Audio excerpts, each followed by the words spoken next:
boys and girls, and welcome to another Art with Miss Taub.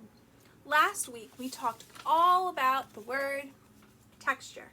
Texture is an element of art. Remember, the elements are those ingredients that make up our artwork. Texture means the way that something feels or looks like it feels. Last week I had you go on a hunt around your house and then create a few texture rubbings. I want you to grab those texture rubbings because today we're going to be using them to create a collage.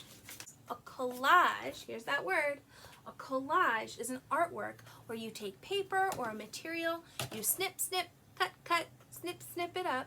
You arrange it on the page, that means you move it around to create a new work of art from your papers. You don't have to use paper, but most of the time it's made with paper. Sometimes it's painted paper, like in Eric Carle's artwork.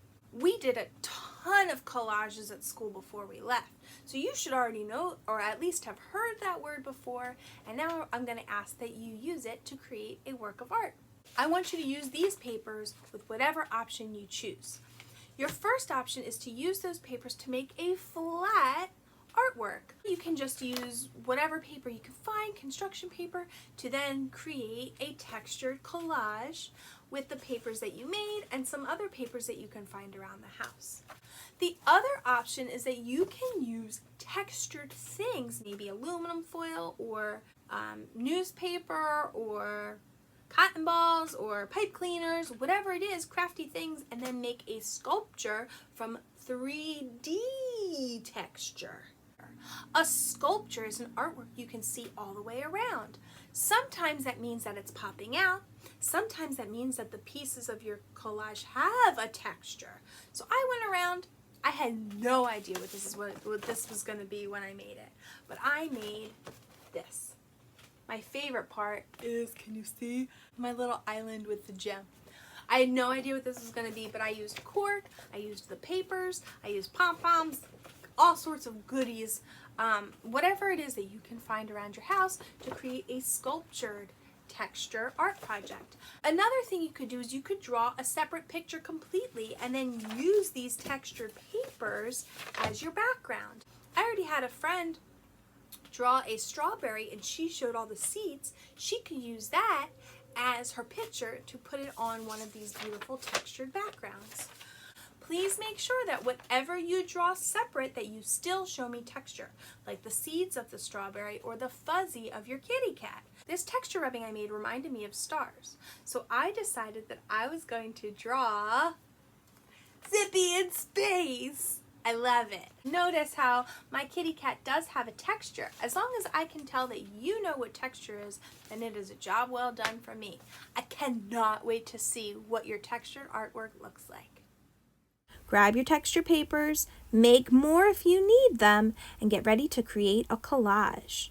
The word collage is actually French and it means to cut and paste. So you're going to grab your paper, you're going to cut it, and then you're going to glue it back together to make your artwork. I found some scrap yellow paper that I could use for the background and decided to use the wood rubbing as the table. To show more texture, I decided I was going to do a cactus still life. Now notice, when I do my vase, I fold my paper in half before I cut it so that it's the same on both sides. That's called symmetry or being symmetrical. Now my cactus is not symmetrical because usually they grow all sorts of different ways. Now I'm cutting all my pieces out, making sure to glue it down just right before I add some details using crayon. I used warm colors on my background and cool colors, designs, and patterns on my vase to spice it up a little bit. The last thing I did was I added some extra texture lines to my cactus, a cute smiley face, and signed my name at the bottom. For the sculpture project, I went on a hunt around my house and found things like straws, pipe cleaners, a sheet of cork, cotton balls, and even this moss from an old Halloween costume. I had no idea what I was going to make, but the colors of the pipe cleaners reminded me of ocean waves.